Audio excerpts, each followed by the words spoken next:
Welcome back to the Talking Niners podcast, part of the Blue Wire Hustle Network. Normally I say a hello, hi. I forgot that for some reason this time. Hey, how you guys doing? Yeah, we're live. Talking Niners podcast, Blue Wire Hustle Network, all that good stuff. I'm your host, Kobe Ransom. It's been a while. I feel rusty for some reason. I don't know why. It's only been a week, man. Yeah, I mean, did we record on Monday last week or I think it might have been it was Tuesday, I think. Tuesday, whatever. It's been about a week, but anyway, I feel it. Yeah. I'm your host, Kobe Ransom. Joining me as per usual, Niner Wire Sam. What's up, bro? It's good, man. I mean, I've had a lot going on this week. Finally got some time. Talk Niners. Always love doing this. So let's just get into it, man. I'm hyped. All right, OTAs. Before we even start with OTAs, the news. We'll talk about the running back situation. Jeff Wilson apparently got surgery on his meniscus, and he will be out for 4 to 6 months. So, Sam, when you see that news, whenever you saw it, what's the first thing you think of? You know, frankly, and this is gonna sound like kind of a negative thing, but I did not care too much. Yes, it sucks for Jeff Wilson. Jeff Wilson, I'm not saying that Jeff Wilson is a bad running back whatsoever, but as I always say, I've said, I think every podcast that I've been on in my entire life, Kyle Shanahan can work with any running back he wants. So losing Jeff Wilson, it's not going to be the biggest deal to our team. Yes, Jeff Wilson, fantastic player. Great to have him on the team. He's great when healthy. But considering that this is an injury where he'll be back midseason, we can fill that need immediately with the running backs we have right now. We drafted 2 running backs, Trey Sermon and Elijah Mitchell, and thank God we did those because now we need to fill Jeff Wilson's shoes right now. Also signed Wayne Gallman. Wayne Gallman can easily sign into that RB2 role. And do we know how Jeff Wilson hurt his meniscus? We have no idea where. No idea?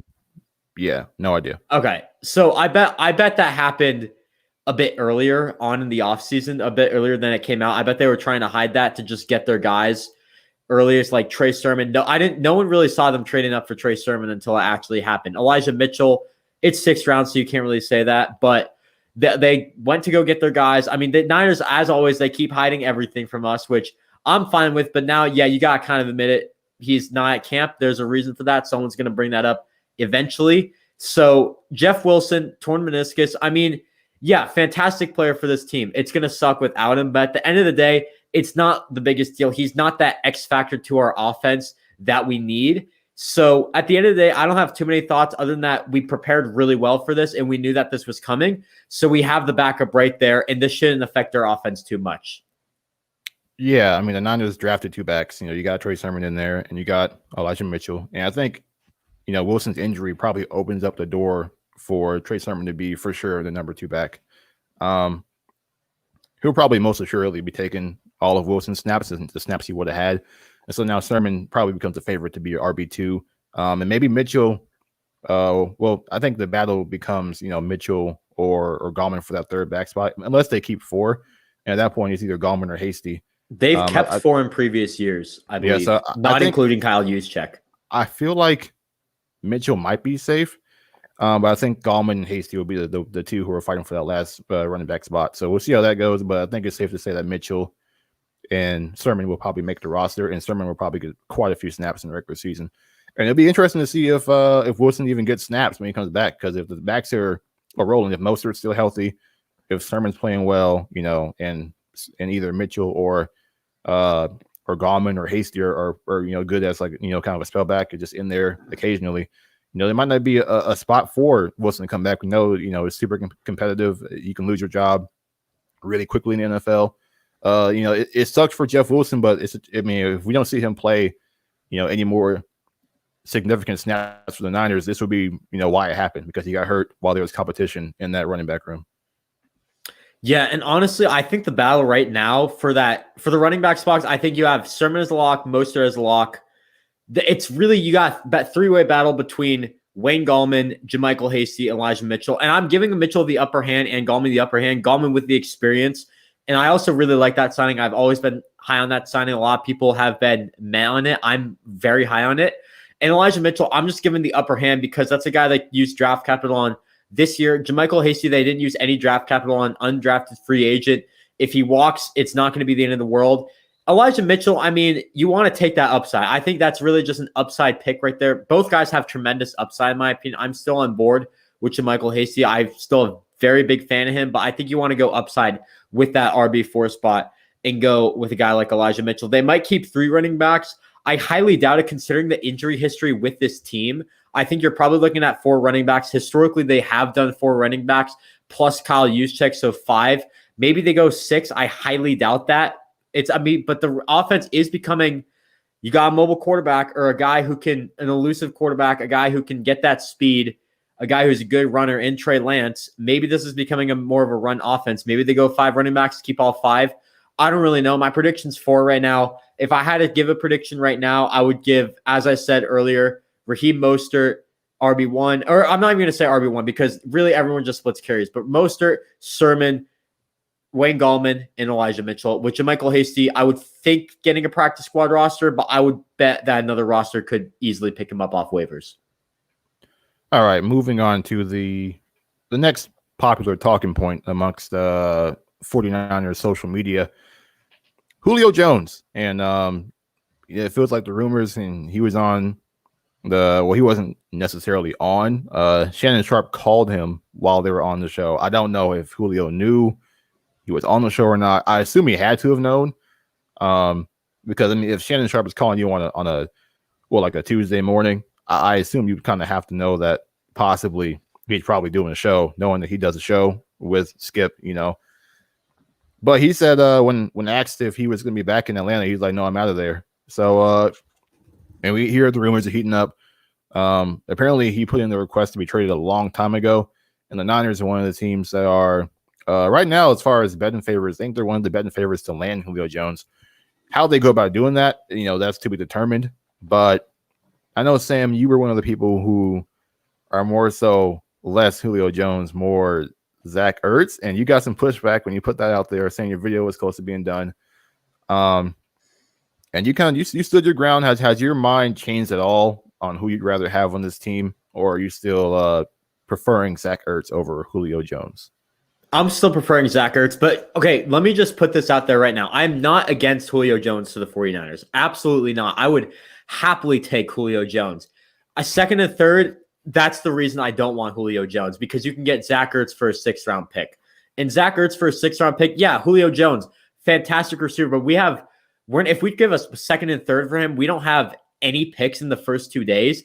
That concerns me a little bit. You have a 4, a 5. We don't have our 6 and a 7. And maybe Zach Ertz, you can't give up a 6 for him, so maybe it's next year's 5th or something, a 2023 5th, I should say. Or maybe it's some combination of picks. I don't really know. We'll have to see what that is. But Zach Ertz, when you look at that capital right there, it makes a lot more sense to go get him, because you're a team. I mean, yeah, you're in win now mode, but you're going to need that capital later on. So I think getting a guy like Zach Ertz, who, by the way, I'm just going to say this right now. People are saying he's past his prime. That's not true at all. He just had one down season. Look at his numbers, 2018, 2019. Those were 2 of his best career seasons. And then 2020, he got kind of kicked out of the system. He needs a system fit. I'm so tired of that argument that he is done, because he is not done. He has a lot more to prove. It was always, I was saying at the beginning of last season that he was going to be done in film, because I saw this coming from a mile away. And most NFL fans should have seen this as well, that Zach Ertz did not fit in this Philly scheme, and he needed a system change, and he's now going to get one. So I think it would be it's a low risk, high reward deal to get a guy like Zach Ertz. Whereas Julio Jones, if you want to talk about a guy having a down season, Julio Jones, I mean, I'm already saying for Zach Ertz having a down season, but Julio Jones also did have a down season. He's a bit older than Zach Ertz. That screams a bit more high risk, high reward to me. I don't really know. I think Zach Ertz, you get, and with the compensation as well, factoring that in, it makes a lot of sense. And second of all, you have system-wise, I believe that we'd still need a tight end too, or receiving tight end. Ross Dwelley, decent receiver. I like him a lot better in the blocking game. Charlie Warner's a pure blocker. We've always wanted to have that 2 tight end set, I believe.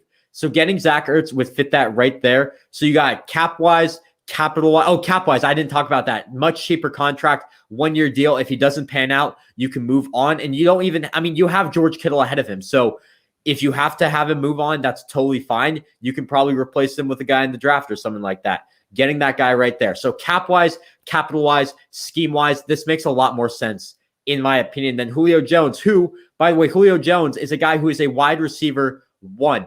We have a guy in Brandon Ayuk who is a wide receiver 1 in our system. I don't really see him being a wide receiver 2. I believe Julio Jones, yeah, he'd be a good scheme fit. I think you could move Brandon Ayuk back to wide receiver 2, Debo to wide receiver 3. It might not be the best fit, though. However, I want to bring up your deal, Kobe, that I saw this on Twitter the other day. Raheem Mostert in the 4th. Now you have Jeff Wilson on the IR for a while, so that's now not as so good. Now it doesn't look so good because Jeff Wilson's hurt, but it does. It doesn't, I should say. But if we can pull that off, I'm happy with that. I think Trey Sermon, Wayne Gallman, I think that's a pretty good 1-2 punch. Have Elijah Mitchell and JaMychal Hasty round out the roster. I'm fine with that. Honestly, I don't think the 49ers are that fine with that. But if we can pull off something like that, or maybe even like Jeff Wilson, they're not going to take Jeff Wilson in the 4th. Yeah, definitely now. Definitely not now. But if we could pull something off like that, that would be great. But a 2nd and a 3rd is too much for you. If you're looking at Zach Ertz, we don't have our 6th, as I just said. So you're maybe looking at Zach Ertz in a 5th for a 4th, or maybe Zach Ertz for a 2023 5th. That's what I'm thinking right there. And that's a phenomenal deal. I'd take that over the 2nd and the 3rd for Julio Jones. All right. You need to collect your thoughts right there, man. I understand where you're going with the Zach Ertz thing. I understand it. And to help your argument, the Niners aren't a big 3-wide, team. They don't run a whole lot. I think they run 3rd least in the league in terms of formation percentage of 3 wide receiver sets. So they normally go 21, 22 personnel, 2 backs, 2 tight ends, or 1 back, 2 tight ends. They normally stay, like to keep the defenses in the base package so they can do their run game and do play action. And having another threat out there at tight end, or they can use more of their 2 tight end sets and still not lose anything in the passing game. It would be nice. Is Zach Ertz the guy you want to do that with? I mean, who knows? I wouldn't say it's out there, but I'll just say it's not very likely. 2019, let me just add one more thing. From 2015 to 2019, he was hands down a top 3 tight end in the NFL. I'm willing to take that risk with Zach Ertz right there. If he had a down year last year, his system was poor. I'm really just repeating myself right there. But I think you have to take that. And also just add this one more thing. Like, he doesn't necessarily need to be a blocker. We have George Kittle. We have Ross Dwelly. We have Charlie Warner. He doesn't necessarily need to be in the blocking game. We could, if we want to, we could shift him over to a receiver. Dare I say it? We could have some fun with Zach Ertz. It wouldn't be a terrible idea. But, I mean, Julio Jones, I understand what you're saying about Ayuk, but I think if that happens, if you bring Julio Jones in, it only makes Ayuk's job even easier. And now he's going up against the lesser corner. You're not going to put your quarterback 1 on Ayuk and leave Julio Jones with your second best corner. I mean, you're just not going to do that. So Ayuk gets, the more favorable matchups. And then if you bring in Julio Jones, you get to use Debo more sparingly, maybe even use him more in the backfield. I mean, you just get I think in terms of offensive threats, Julio Jones provides much, much more. He takes you kind of over the top and makes you receivers. Maybe Kyle does go more 3 wide if he gets Julio Jones in there. Kyle he adapts. He's not too stuck in his ways, I don't think. We just saw him not draft the quarterback people thought he was going to draft. People thought he was more of a Mac Jones guy, and he takes Trey Lance.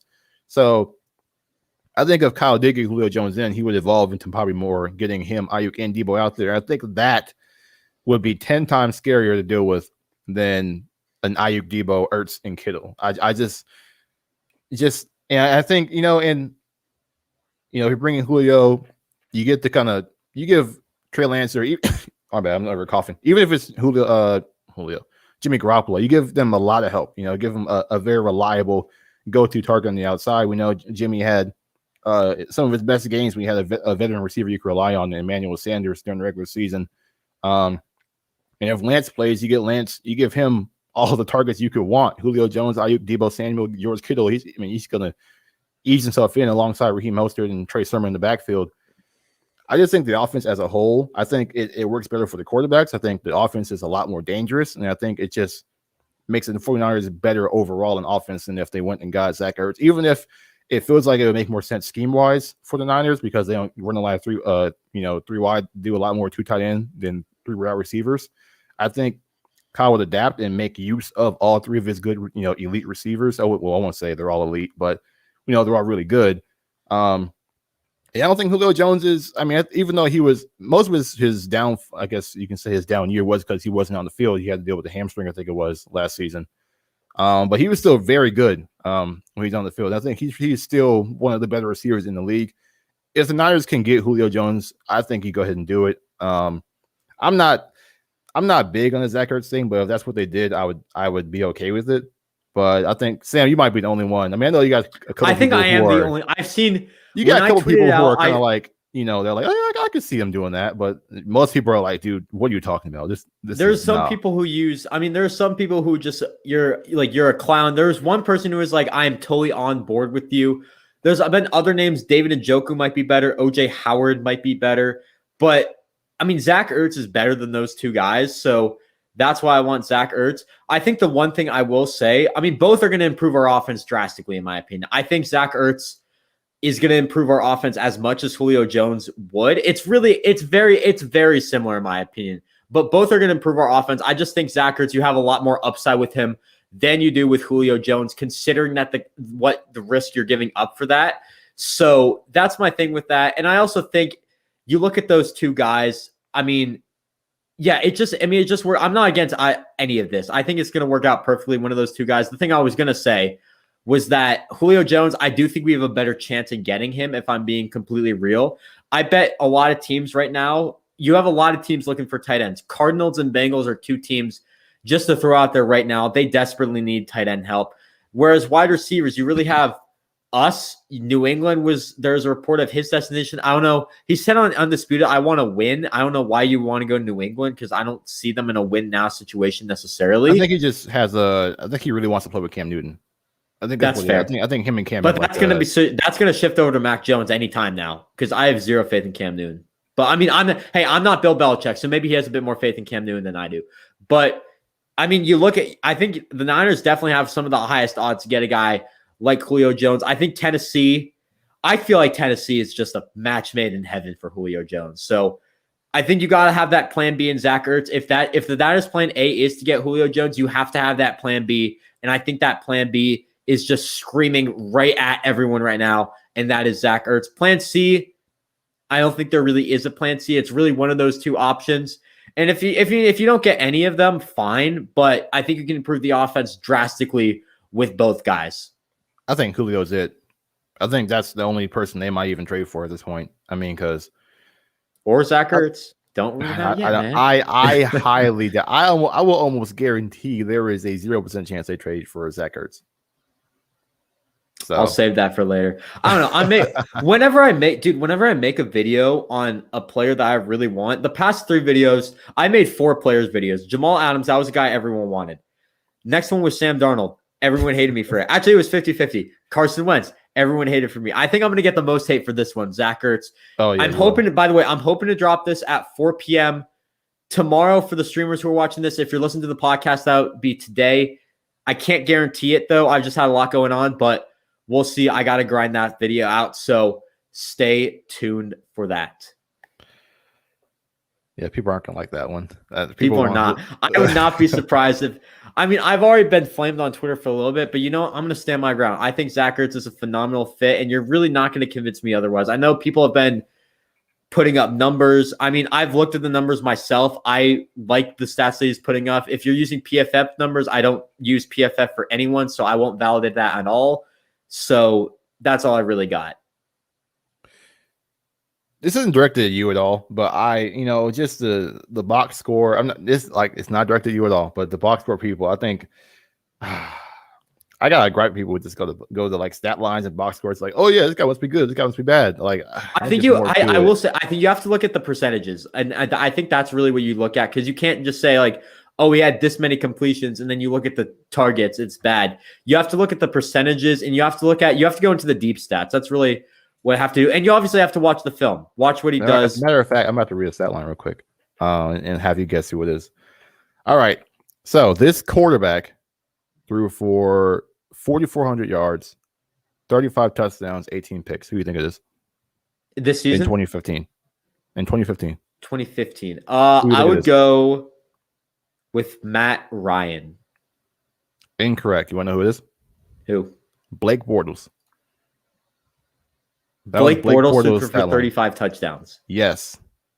So this is exactly – I mean, it's good. But, I mean, I'm not saying stats – you have to look at the whole picture. You can't just say, like, Oh, and this is why I made a Jimmy Garoppolo video why he's a top 10, top 12 quarterback at this time a year ago.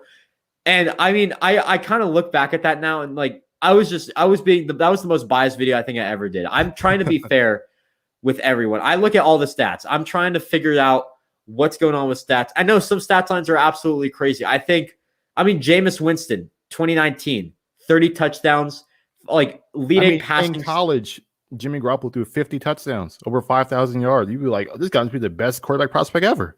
Exactly. I mean, and Brock Rudder, our third round pick last year, had over 50 touchdowns. That has to be the best. And he got, not a third round pick. He was a D3 guy. That's what I meant to say. That was the 3. Undrafted free agent, didn't even make the training camp roster. Or he got cut, but sometime. But and I know not everyone has the time to grind film or watch every game or this, that, and the third. But sometimes just like, if you don't know, just don't say anything. It doesn't hurt to not say anything. Okay. If you don't know, just don't say anything. I mean, watch film. Don't look at like the stats that you want to see. You got to take note of all the stats. And yes, Zach Ertz, when you look at those 2020 stats, they're all horrific.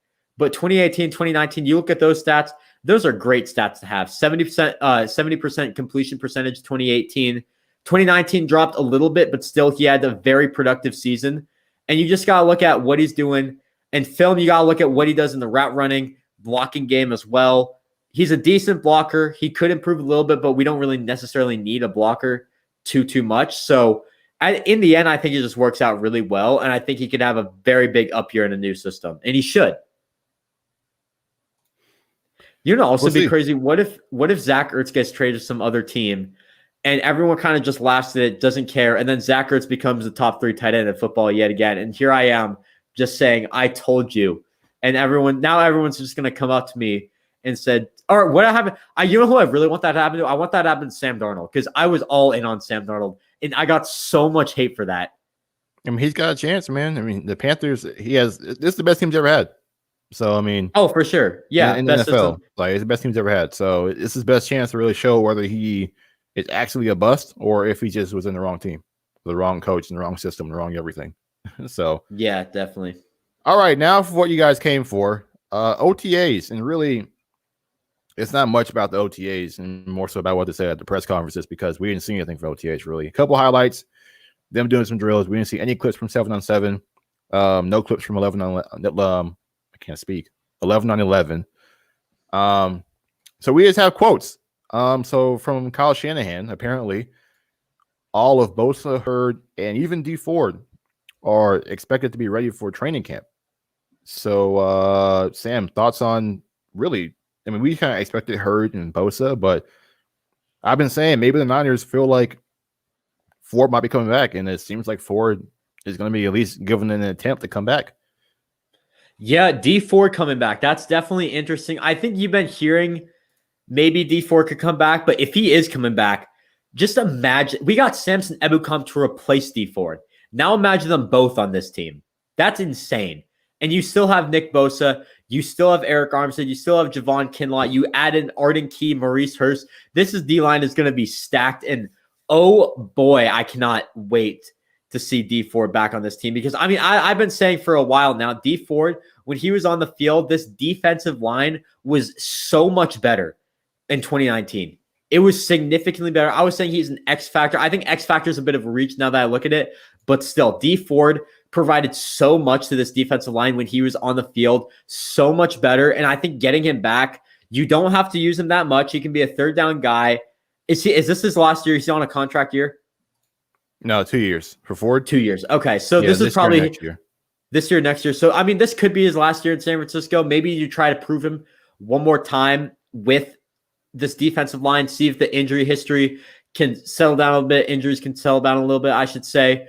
But overall, man, D Ford he's a baller. He's a speed rusher. We need that speed rusher. We didn't really have that last year. Kerry Hyder, yeah, he's a speed rusher, but D Ford is definitely better than him.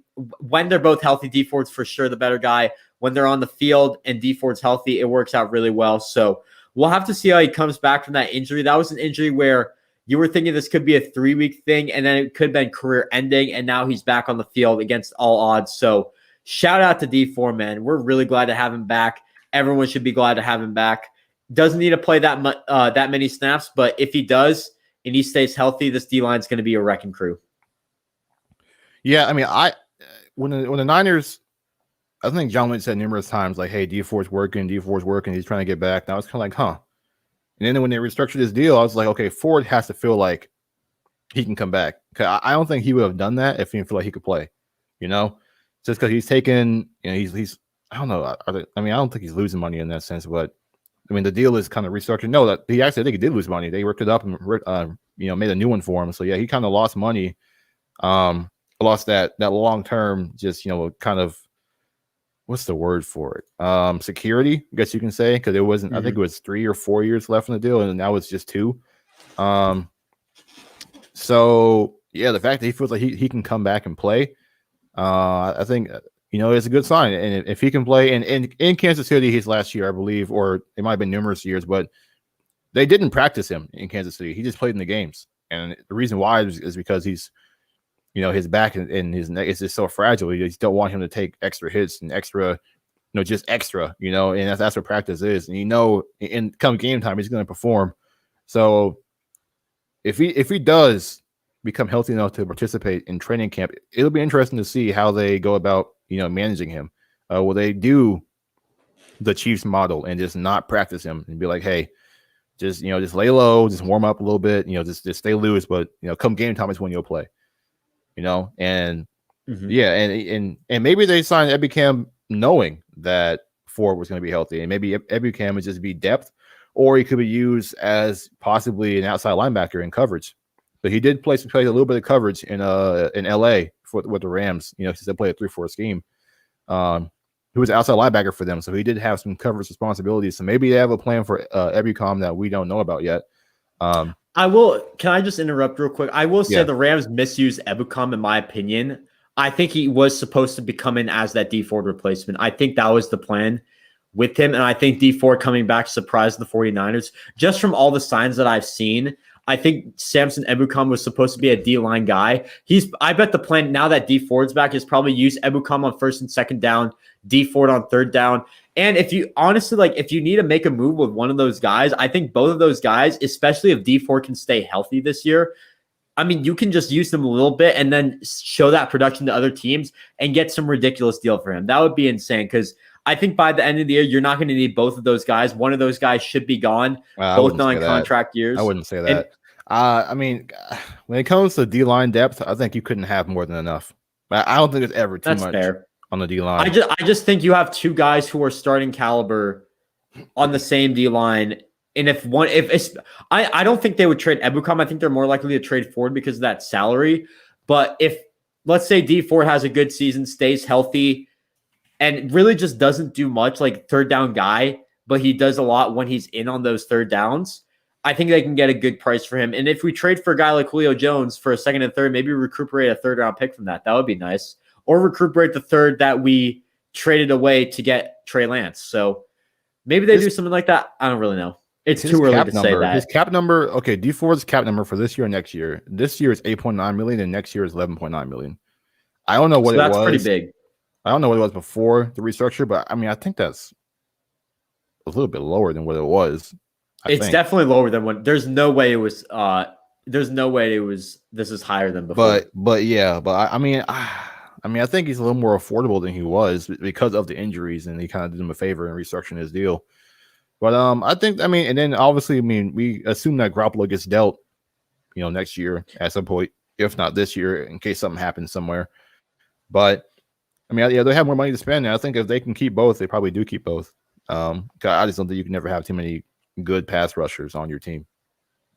That's fair. I mean, I'm just the only reason I'm saying this is you got guys like Fred Warner. You got to resign. You got to resign McGlinchey coming up. That's the biggest benefit of having a QB on a rookie contract, because you have extra money to pay those guys. No, that stuff wouldn't happen to me. I mean, and we saw in the cap it's going up to what, 208 next year. That's what's confirmed. We think that's the projection. Yeah, it should go up. That's the ceiling for the cap next year. I think that's what they said. But I mean, yeah, I think they can keep them both on the roster. And I think Ebukam might be, just so they can use D4 sparingly. It's like, hey, all right, Maybe either just third downs or only like crucial third downs. They throw him out there to pass rush. But Ford, if he can produce in any way, it's a big win for the Niners because many thought he may have been done, but apparently he's not. All right, so I guess another guy's Hurd. We haven't seen Hurd yet, and we know there's big talk about who wide receiver 3 is going to be, but of course, all of his teammates and coaches are saying good things about him. Jalen Hurd's doing this well, that well. He's really getting back up to speed. But yeah, Hurd was a guy they drafted 3rd round, back in 2018 alongside Deebo Samuel, or was it 2019? 2019. 3rd round. Yeah. God, time is flying too fast. But yeah, 2019. So and we haven't seen him play a regular season game yet. But if he's healthy and he can go, he's definitely in the running for wide receiver 3, and that would be a good thing for the Niners. Even though we know they don't use wide receiver 3 that much, it's not really a focal point of the offense. But I think he could definitely do what Kendrick Bourne did, and probably a bit more because he's more talented. And adding on to that a little bit, wide receiver 3 makes a lot of sense for Jalen Hurd because there were 3 guys I really wanted to get in the draft. Those were Demetric Felton, Trayvon Grimes, Tamorion Terry, all fell. Demetric Felton went round 6, and those other 2 receivers went undrafted. So, I think you look at it, and I think they have a ton of faith in Jalen Hurd. In that injury history, yeah, that's pretty significant. But at the end of the day, man, I think they have a lot of faith in him. So that's all I'll say with Jalen Hurd. I would not be surprised if he's the guy at wide receiver 3. Hopefully, dare I say, another injury. Hopefully, another injury does not happen to him. I almost said, hopefully. Whoa, I was about to say, yeah, wait that a would have minute. been. Hey, if Jalen Hurd gets hurt again, you can blame Sam for this one. He did put bad voodoo all over this man. Niner wire canceled, man. It's just that. But yeah, that's not what Sam was trying to say. But yeah, we'll see. There's so many different players who could. Apparently, Grant said Jawan Jennings had a nice play. It's one practice. One practice. We know there's a lot of ups and downs. Throughout camp, it's a long camp. Who is so far? Austin Watkins apparently hasn't looked good so far. Yeah, that's what I've heard. He was the guy that got destroyed by Diamador Lenore in that clip. Yeah, and people were thinking Watkins could potentially be wide receiver 3. It's one practice. I'm not gonna sit here and say Watkins is like done. And I was watching the Pat McAfee show one day, and Robert Mathis was one of the guys that said, "Hey, it's not real till the pads come on." So all this 7-on-7, with the shorts and the shirts. We'll see what's really going on with these players when the pads come on and see who really has it and who doesn't. But as of right now, I guess we'll see. It's OTAs. Some people aren't out there yet. I think there's 80 players out there, but it's not everyone. So yeah, we'll see as time goes on how it goes. But D Ford looking like he'll be back. Jalen Hurd looking like he'll be back, and we kind of expected both to be back, and both are coming back. Big deal for the Niners, and they definitely are going to love having him back. With the Niners, and should really bolster that pass rush, which was so off and on and really non-existent for large stretches of the 2020 season. Yeah, and also one more thing on wide receivers. I got a question for you, Kobe. What do you think about Marquise Lee getting cut? Is there any thoughts on that? As we were like at the end of the stream, we were talking about could he be wide receiver 3, could he be this and that. For whoever the Niners sign now towards the end here, I think it's just a body. Whether it's Benny Fowler, they talked to D.D. Westbrook recently. We know Marquise Lee got cut. I think everyone is just bodies at this point, unless someone really comes in and impresses. But I think they're all just going to be bodies. I think Kyle kind of already has an idea of who he wants to compete for that 3rd spot. But yeah, when you got cut after we spent time debating whether he could be wide receiver 3 or not at the end of our last episode, I was like, damn. That was and who was the guy we signed again? It was some guy from Fowler. Benny Fowler, yeah.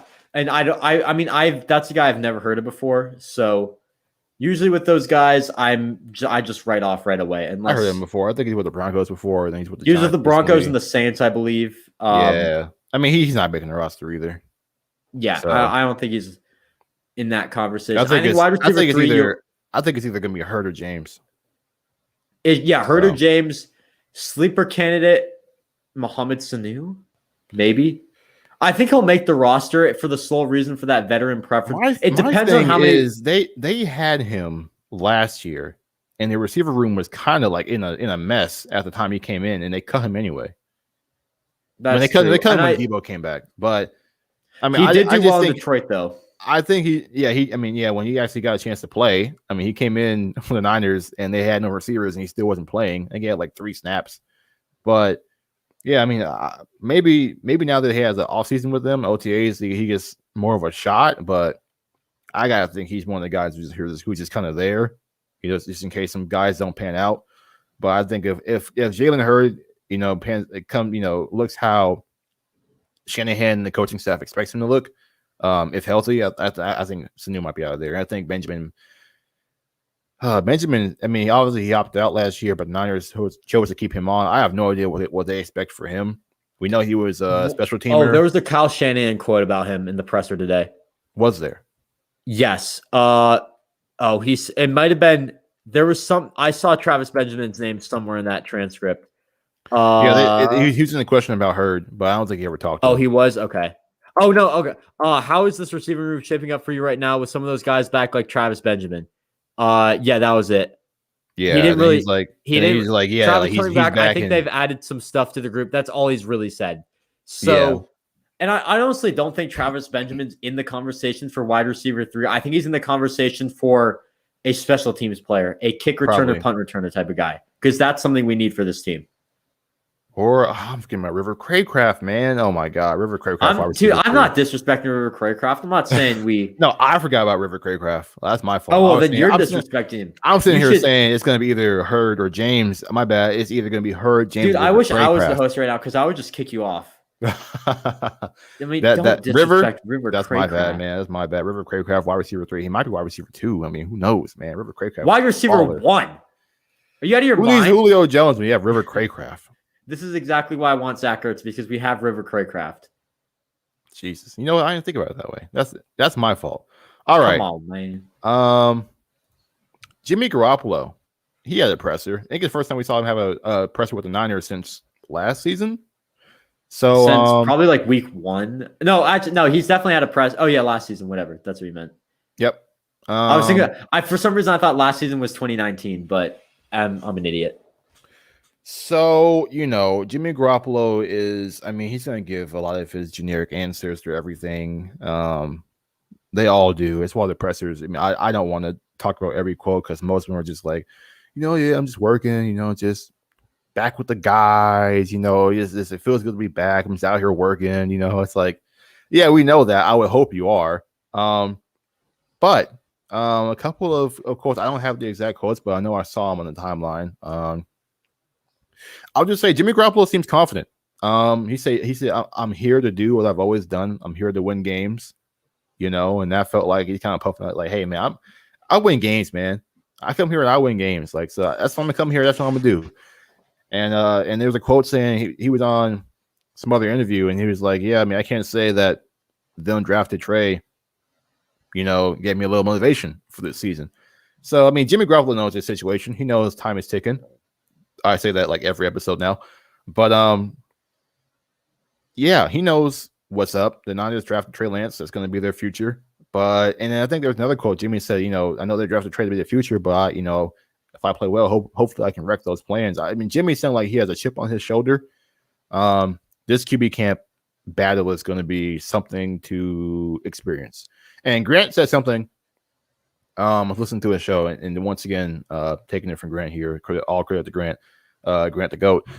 But he said, Jimmy looked sharper and more decisive in camp than Trey Lance so far, which he said is normal because Trey is new. He hasn't been with these guys, and now he's with the whole team and everything. But he's still learning. But and Grant said, Jimmy's gonna look better than training camp. And we know we've heard that Jimmy's probably a bad practice player, but Jimmy's been here before. Jimmy's been with his team for the last 5 years. He's been in the league for a while since 2014.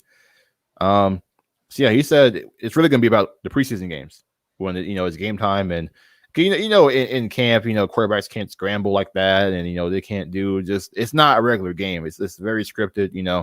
The defense knows what the offense wants to do, and the offense knows what the defense wants to do. It's just kind of like this is kind of weird, because it's your teammates, you know each other well, but the games is where it sounds like it's going to make a difference.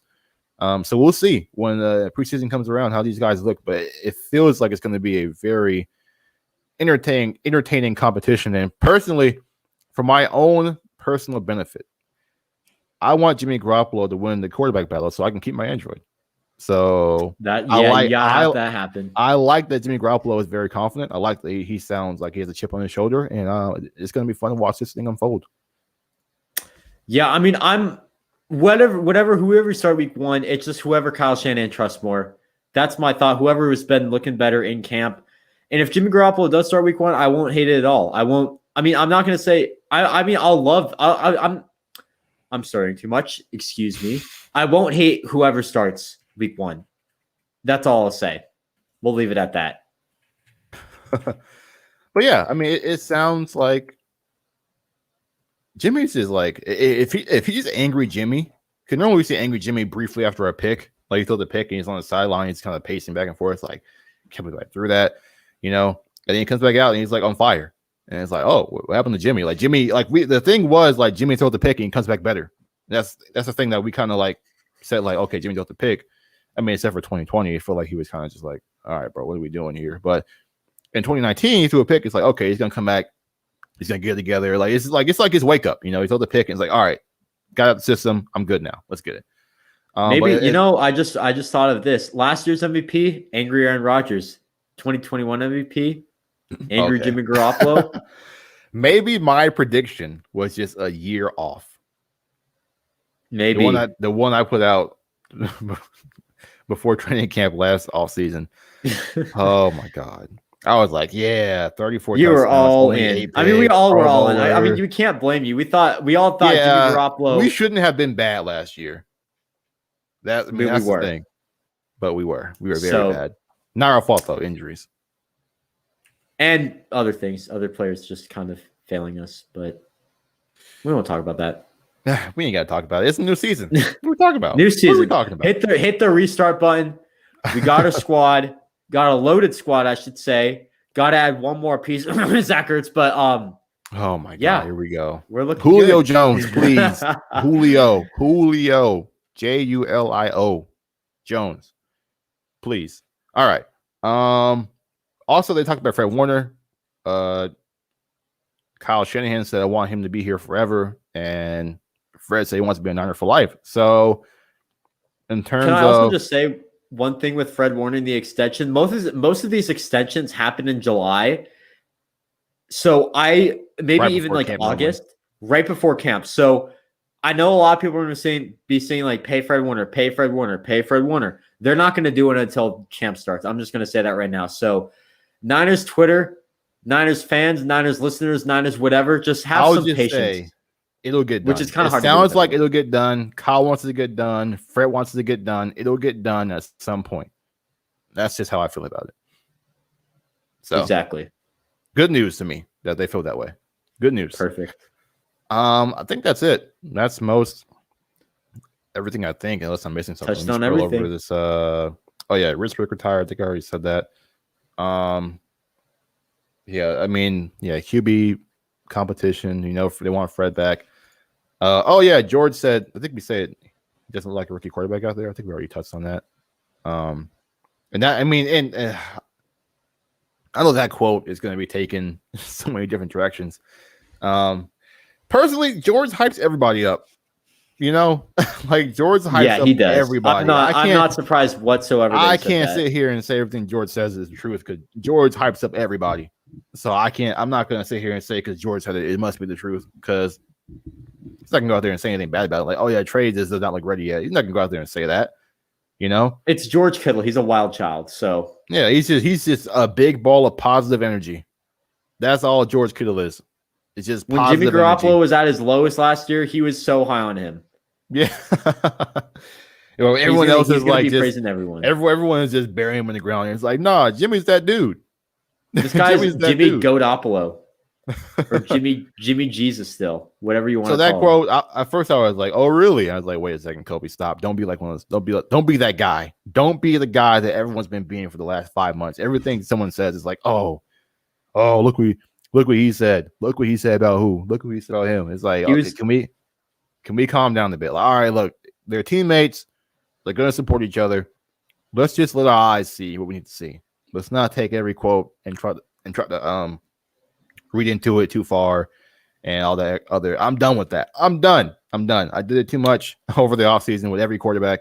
I'm done looking too far into things. I'm just gonna see it, react to it accordingly, and move on. When Jimmy Garoppolo was at his lowest point, George Kittle thought he looked like this. If you're not watching the stream, he's showing Jimmy Jesus. I'm showing Jimmy Jesus. This was my back for like a solid 2 years. I mean, we were all. I was Lord of Jimmy G. on that Jimmy Garoppolo. I mean, Jimmy Garoppolo was supposed to be the guy. You know, I mean, I'm not going to blame anybody for that. He was, but I'm not going to get into that too much. That's kind of past me. It's the Trey area now, but you know what? Jimmy Garoppolo, if he can do his job here, absolutely. Jimmy, I need you to at least start week 1, okay? Just week 1. Like if you lose a job, Kyle, just start him week 1. You know what'd be so fun? How about he just starts Trey Lance week 1 and then Jimmy Garoppolo for the other 16 games? I'd be like, no, it doesn't count. The whole deal is off. It doesn't count. You would have already had your iPhone by then. Yeah, I would be so upset. Oh my god. That would be the greatest thing that ever happened. Trey Lance just gets hurt week 1. Let's not do that. This. I don't want to talk about Trey Lance injury, but that would just be the saddest thing ever. All right, that's gonna do it for us. We are under 50 minutes for the first time in how many weeks? We somehow managed to not ramble on for too much longer. Make sure you subscribe to the podcast. Make sure you rate and review 5 stars, please. Helps us, helps you. Don't ask how it helps you, just know it does. The YouTube channels, you can find me. Just search Baykobe, you'll see me. My big animated avatar. You'll know it when you see it. You can follow me at Baykobe on YouTube. Also follow me at Baykobe49GM on Twitter. You can follow Sam. If you're not watching the video version, you can follow him at Ninerwire Sam on Twitter. You can subscribe to his YouTube, Ninerwire. Search it. You see was it NS or NW? It's NW. NW. What am I? I'm sorry. NS. NW. Niner Sam. NW. But yeah, do those things. If you are not sure where to find this, you can check the podcast description. All descriptions. Check them all. And you can find us down there too, all our ats and everything, our YouTube channel. And if you're on YouTube, you can find the podcast link alongside our Twitter handles and everything. So yeah, just check that if you're not sure. And that would do it for us. As always, go Niners. 49ers got to get Zach Ertz. No, they're not.